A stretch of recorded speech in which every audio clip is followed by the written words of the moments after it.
Hi everyone, welcome back to the Teacher Surgery. Thank you. We've got another great episode. We've got two amazing guests. We've got Sarah and Michael. Actually, both of you have English backgrounds and you're the head of English and you teach English GCSE and you're both on the examining boards. Yes. Yeah? And obviously you guys all know Emeka in the building. Yeah. Good to be back. Yeah? Welcome back. How is everyone feeling today? Yeah, good, a bit nervous. Don't worry about it. We get into it. Just to make your nerves worse, we got even now. Now we're gonna get into a very good topic and stuff like that. So let's get right into it. All right. Today we've got a topic that's a little bit sensitive. It's one that is polarizing opinions everywhere on social media. All right, and it's a bit of a chunky one to get into. So it is: should sex education be taught in primary schools? All right. No pressure, guys. No pressure. No pressure. Who wants to get into it? Yeah, I'll jump in first. Yeah, go ahead. Out of the way. Let's go. Go ahead, man. So I definitely think I can see both points of view. Like it's going to always be quite a contentious issue. Now, I'm currently, and I've only taught at secondary school level. I've had little fleeting experiences of primary from certain educational establishments, so I'm probably not the best person necessarily to speak expertise-wise on what do primary school students, like how do they respond in the classroom to issues like that.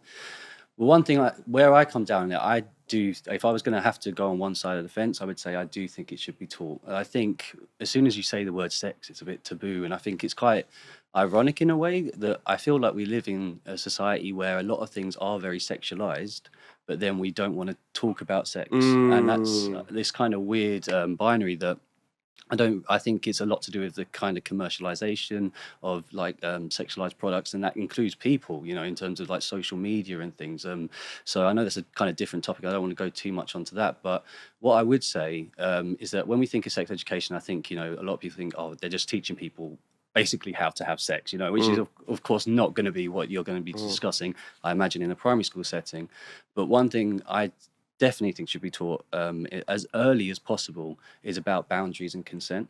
I don't think you can be too young to start learning about that. And I remember I went to a different nursery to my primary school. So when I started at primary school, it's like my first memory was going to this kind of play area, picked out the little Batman toy. I was having a little great time, and this kid just came over and just took the toy. And I'd never experienced that before. I didn't know who the guy was. I was like lonely. I just kind of sat there and I was like, okay, I thought that was my toy. Like, you know, and it was all just a bit sad and lonely for a moment. And I just thought, you know, there's like a consent issue there. There was like, and it was like, you know, if a teacher might have seen that, they might have said, you know, and I think, you know, and you have to be aware that your body is your property. And let's face it as well, you know, this is, you know, there are unfortunately instances where sexualized matters might unfortunately be happening around primary school children, or unfortunately to them. So I do think us just shirking the issue completely leaves them kind of more vulnerable. Michael, you raised a great point. I'm going to ask you, you raised a great point, because what I think the key point, and I think I want the parents listening who might disagree with you, is they think there's a thought that when you teach children at sex education at primary school, you're possibly exposing them to a world that could maybe give them negative influences, or maybe influences that they want to protect their child from. But actually, you're saying actually it's a great way to safeguard them and to teach them about consent and boundaries. Yeah, so putting that back out there. Yeah, definitely. I think I agree with what Michael said in regards to from the safeguarding point of view, giving children from that particular age group an understanding of boundaries to safeguard themselves. But if I'm looking at it from the opposite side, it's more about how can we assure that the people delivering these sessions do not include their own biases and their own values onto the children, because you might have a curriculum, but in terms of when it comes to these particular type of topics, people might put in their own personal biases, which I think should belong to the parents in regards to their values, their culture, their religion.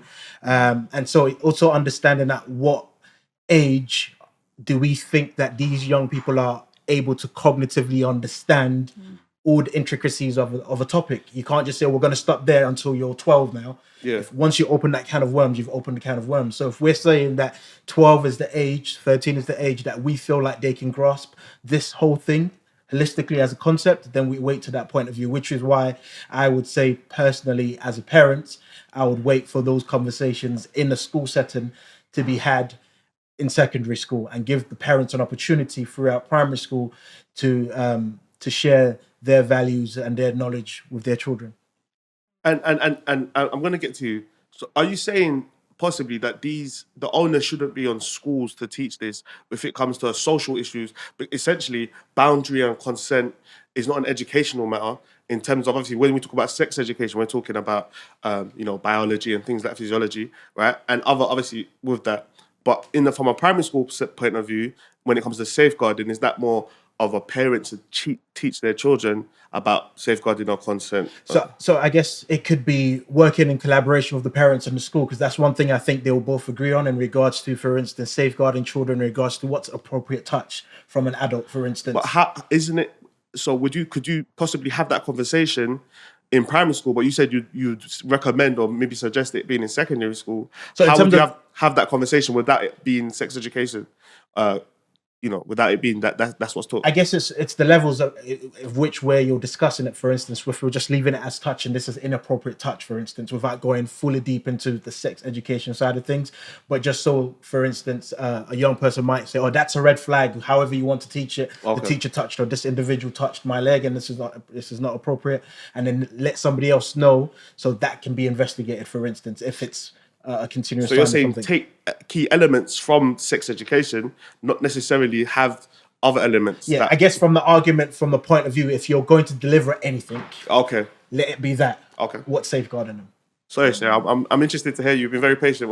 That's okay. Yeah. For me, I think it's really important to define what sex education is, because when you look at the primary curriculum, it's actually more about relationships and boundaries and our emotions rather than the act of sex. So for me, I do think that students as young as 5 should be taught about their emotions, how to handle them, what is an emotion I'm feeling, what do I do with that emotion, where do I take it, how can I combat or work with that.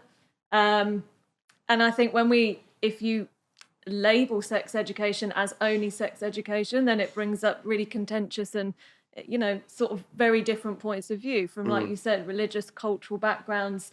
For me, I might have very different opinions than somebody else from a different culture or religion. So I think if they could define it in a slightly more holistic way and not label it like, this is sex education and we're going to teach 5-year-olds about sex, because I can only imagine that parents, all my friends that have young children, would be like, oh, no, they would squirm at that, and they would want to know what's actually in that curriculum. So are we saying it's the title?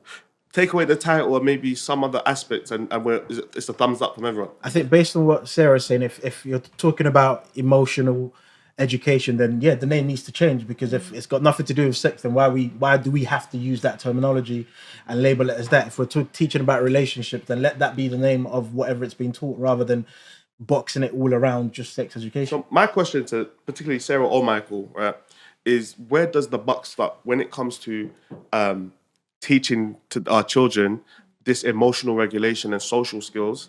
Where does it stop? Does it go into other areas? Why is it with sex, fighting and other areas? Where does the buck stop in prime? Where does it stop? I mean, for me, I think everything.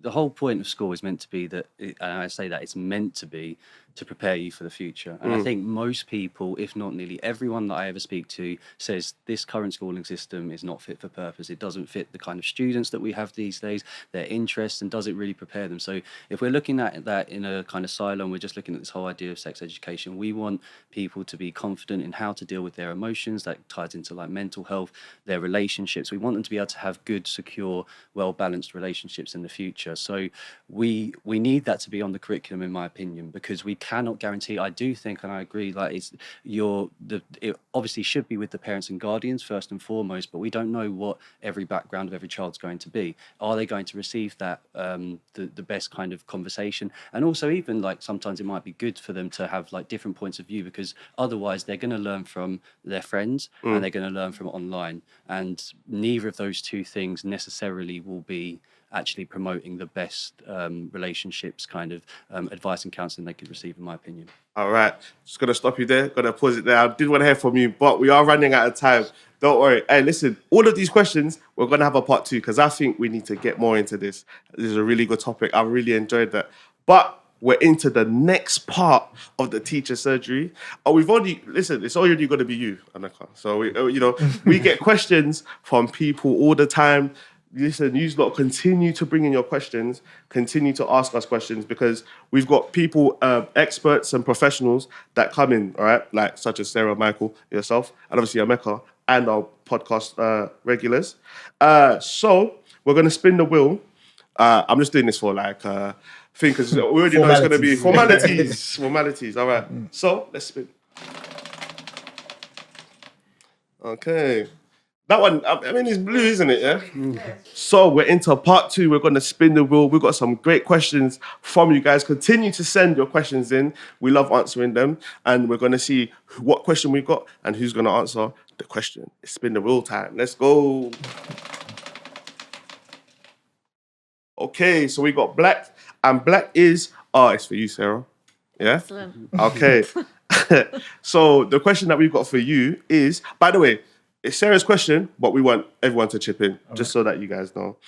So the question is, why is school such a lonely place? You've got how many students, hundreds of students, up to 30 students in a classroom and pupils. Why is it such a lonely place? I guess for me, I would say when I speak to students that work with me, they're lonely because everyone is put into the same box in school. You're not allowed to be individual. You cannot be yourself. You can't, girls can't wear their eyebrows. People turn up late to my lessons because they've had to take their eyebrows off. They can't dye their hair. They can't have their nails painted. And if you have no sense of individuality and you're all the same, I actually think that leads to loneliness. I think you cannot express yourself or be who you are because everything is so formal and everyone has to toe the same line, even just to wear the same uniform and look the same. So I think they're a lonely place probably because of that. There's no individuality allowed. Individuality, okay. Not expressing yourself. Yeah, I would say not for the majority. I think maybe for the minority, especially from college perspective, where, for instance, where we have half terms, quite a lot of the students, once they have that time for themselves, realize when they come back to college that they actually miss the socialization, miss the structure of coming to lessons and being with their friends, essentially. But some of the ones that do have that sense of loneliness are the ones that don't feel like they belong. All right, so it's looking from a teacher's perspective, you identify that. You can't force somebody to be friends with other people and things like that, but in terms of how do you make them feel like they belong in your classroom, that you can now build a relationship with them where they feel that you care about them. So if that loneliness is existing, it doesn't exist within your relationship with them. And so that's what I can control as a teacher. But outside of that, in terms of from a peer perspective, is I guess it's managing some of the activities that you're doing in the classroom to make sure that they feel involved. But again, those are some of the more concerns that we might say, I will refer them to the well-being team, for instance. Man, let me ask you, because I know one of the worst things about school as teachers, and it's so sad, when you say, all right, guys, pair up, get in groups, we're going to do this activity, and it's like, I'm not even him, and then it's like, you got this person, just, it's sad, right? Like, how is it, when you said you can't force people, can you, does that work when you literally force people to work together and socialize with each other? Is that a technique at all? Or what do you see as a teacher when you see that? Do you tell them, no, don't ostracize him? Or is that corny? Does that even work? I guess for me, I do it randomized in regards to, I just give students You don't let numbers. them choose? No. Oh, that's Because another. sometimes when they choose, then that's when things like it's like being picked last in football. It's That's never a nice the feeling. saddest thing, man. Which Yeah. the last one picked in football. That Yeah. one is But yeah, Mike, what do you think in terms of? Yeah, I mean, I think I really want to chime in on what you were saying. Actually, I think this idea of belonging is just so important. To be honest with you, like as human beings, like I do see education as an inherently, it's a very social thing for me, and I see it also as a very political thing. And even that, I know it's not the typical kind of traditional politics, but it's quite political. Like you know, when they're thinking, okay, I don't want to be working with that kid because that kid's uncool. Or, I want to work with that kid because vice versa. So I do think as teachers, you do try to be as perspicacious as you can. You're trying to always like look around and like see everything and try to make sure students aren't feeling left out. You never leave it to chance. I completely agree. Like you always say, okay, we've got 3 there, 2 there, you know. But I think a lot of feeling kind of lonely as well. It's inside your mind, right? The feeling of loneliness is certainly inside of you. And I think the kind of mental health crisis that's going on for both children and adults, you know, in this country, I think really needs to be addressed as like, because that's going to be one of the main reasons people feel lonely. They don't feel they belong. You think about kids getting kicked out of nearly every class they go to. Well, I don't belong in this classroom. I don't belong at this school.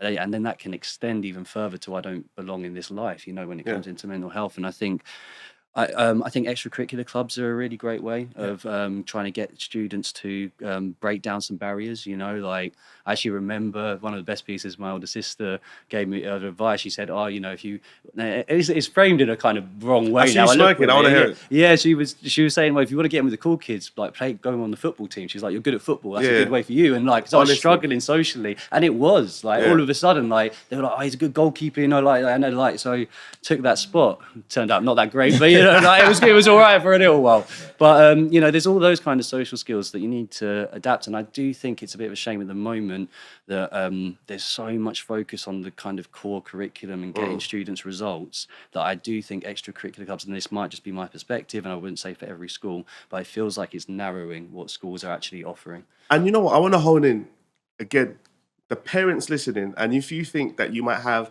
maybe a child that is struggling with loneliness and things like that, I just want to say sports and other group exercises is a great way for young people to socialize. Is that correct? Is that absolutely? Yeah? And I don't think they always have to exist within the school boundaries as well, because if they can develop a belonging to somewhere or something, they will naturally be more confident when they arrive in that classroom. So they might not be the one that's like best friends with everyone or always putting their hand up, but at least they know they're going to go somewhere and have a good conversation and be welcomed and, you know, cared about. So whether it's in or outside of school, I would advocate for all kinds of clubs. I just want to go around wrapping up quickly, very quickly.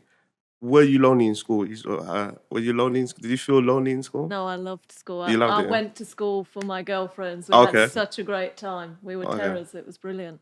How about yourself, Emeka? I think up until year 11, I wouldn't say I was lonely. In year 11, I was more in my mind a lot in terms of thinking of the next step. So a lot of things were happening around me. I was quite popular, but I was pretty much zoned out most of the time, just trying to figure out what's next.